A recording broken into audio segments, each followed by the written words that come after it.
Fala pessoal, tudo bem com vocês? Bem-vindos ao Dois Ducados, um canal que vai tratar de eventos históricos de uma maneira bem leve e descontraída. Hoje, como vocês puderam ver no título, a gente vai falar da Grande Embaixada de Pedro o Grande, que foi uma viagem que o Tsar Pedro, da Rússia, fez pela Europa Ocidental entre 1697 e 1698, e que foi um evento bastante controverso na sociedade russa da época, porque foi a primeira vez que um Tsar saiu do território russo fora de uma circunstância de guerra, de sitiar uma cidade inimiga ou algo do tipo.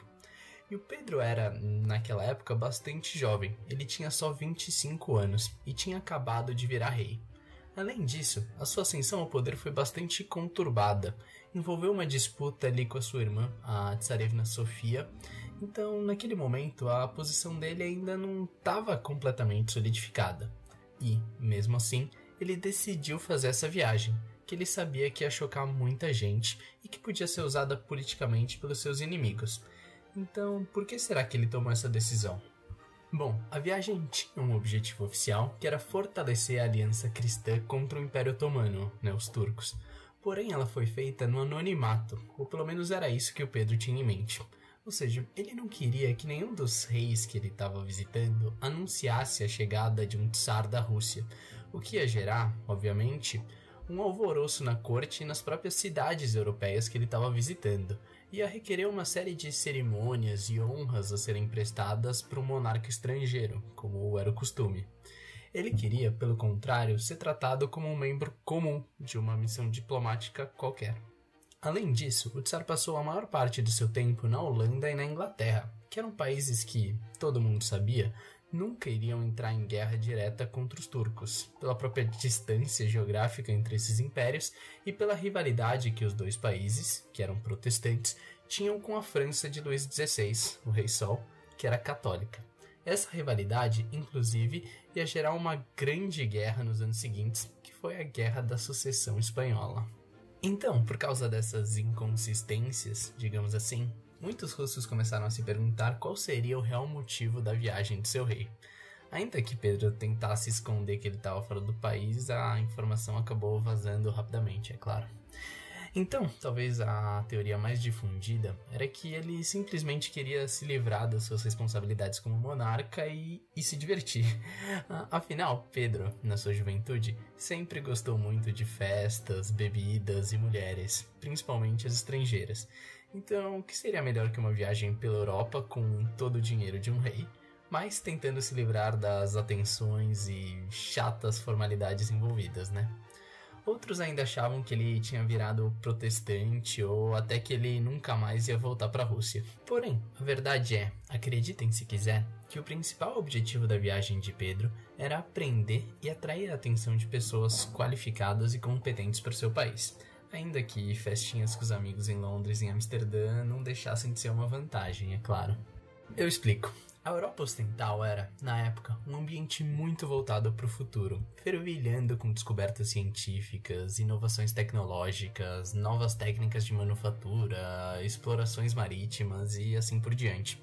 Enquanto a Rússia era vista como um país retrógrado, muito voltado ao passado. E Pedro, que sempre foi uma pessoa muito curiosa e que gostava de aprender, principalmente coisas práticas, assim, do tipo do it yourself, queria conhecer o maior número possível de especialistas nessas novas áreas do conhecimento, desde a fabricação de moedas até a matemática e a medicina, e tentar trazer todo esse conhecimento e essa cultura de inovação, que ele identificava como muito importante para o sucesso de um país, para sua terra natal, a Rússia. Mas a real paixão do Tsar sempre foi, desde pequeno, a navegação e os navios, tanto de guerra como mercantis. Então ele passou meses e meses da sua missão diplomática nas docas das companhias das Índias Orientais, tanto holandesa como inglesa, trabalhando como carpinteiro na construção de navios, ou seja, metendo a mão na massa mesmo, ainda que em um ambiente meio controlado, é claro. Na Holanda, ele até chegou a receber um certificado de construtor naval. Durante todo esse tempo, ele ainda tentou atrair o maior número possível de engenheiros navais e outros profissionais qualificados para ir trabalhar em Voronezh, que é uma cidade que fica no rio Don, na Rússia. onde ele estava promovendo a construção dos primeiros navios da nascente Marinha Russa. E, para isso, ele oferecia, claro, salários que eram várias vezes maiores ao que essas pessoas ganhavam na Europa. Ele também pôde constatar, em primeira mão, toda a riqueza que essas companhias e o comércio marítimo como um todo gerava para os seus países. A Companhia Holandesa das Índias Orientais, por exemplo, era a maior empresa do mundo na época, e o comércio das especiarias fez com que Amsterdã se tornasse meio que um centro financeiro global, com o surgimento da primeira bolsa de valores e onde também apareceram seguros e diversos outros instrumentos financeiros. Observando toda essa prosperidade, Pedro solidificou uma ideia que ele já tinha, que era de tentar transformar a Rússia em uma potência naval. E isso iria ter um impacto muito grande em suas decisões futuras. 4 anos depois, por exemplo, ele ia declarar a guerra à Suécia, em grande medida por causa desse sonho que ele tinha. Bom, então agora eu vou mostrar o caminho percorrido pela comitiva russa durante essa viagem, comentando algumas coisas interessantes que aconteceram nas cidades por onde eles passaram, né? Então, bom, eles saíram de Moscou e foram primeiramente para Riga, uma cidade que foi construída por alemães lá na Idade Média e que atualmente é a capital da Letônia, mas que na época pertencia ao Império Sueco, que era uma das grandes potências da Europa. O governador sueco recebeu os russos meio que a contragosto, mas a princípio eles estavam ali só de passagem. O problema foi que a comitiva chegou bem no início da primavera, quando o rio Dwina, que atravessa a cidade, estava começando a descongelar, então era muito perigoso atravessá-lo com carroças, mas ainda não era possível atravessar de barco, né? Então eles tiveram que esperar até a temperatura aumentar o suficiente, que acabou levando 7 dias.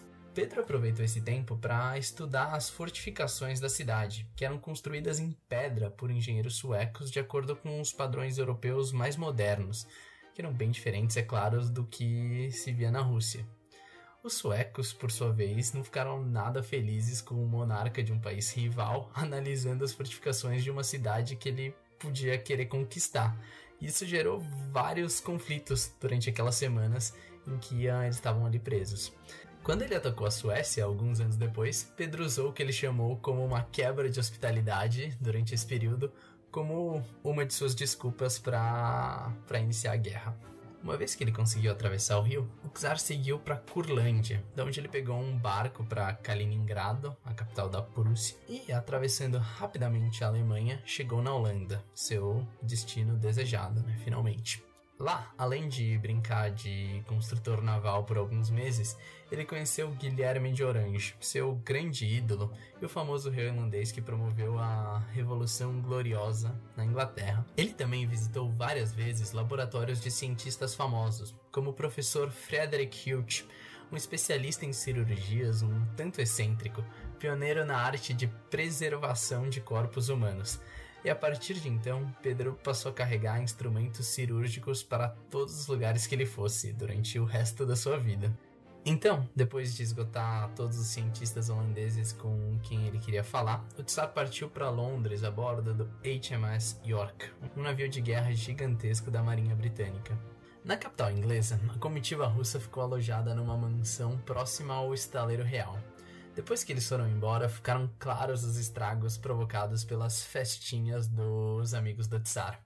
As pinturas da casa, por exemplo, haviam sido utilizadas para treinos de tiro ao alvo, enquanto o jardim havia sido completamente destruído por um estranho jogo de lançamento de pessoas com carrinhos de mão.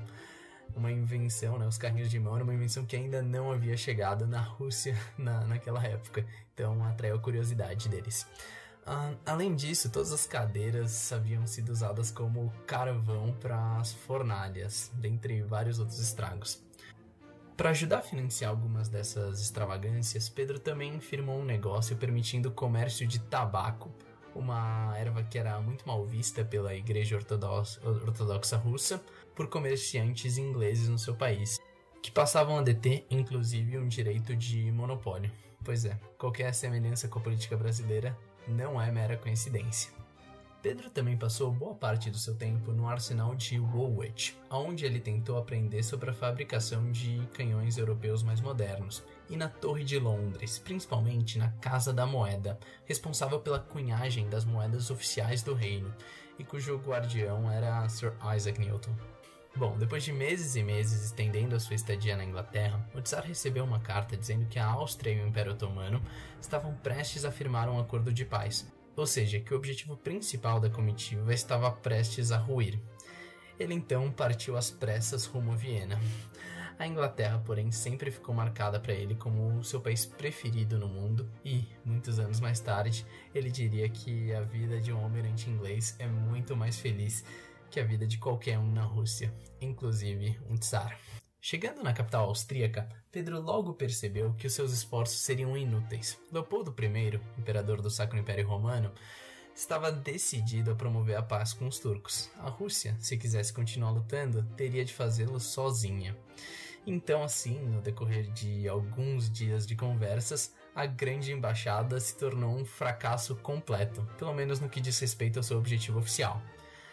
Para tornar a situação ainda pior, Pedro recebeu outra carta, dessa vez de Moscou, dizendo que um grupo de soldados havia se revoltado e estava marchando rumo à capital para recolocar Sofia, sua irmã, no poder. Eles não aguentavam mais, dizia a carta, um tsar que estava, na visão deles, muito mais preocupado com a cultura e a sociedade europeia do que com a própria Rússia.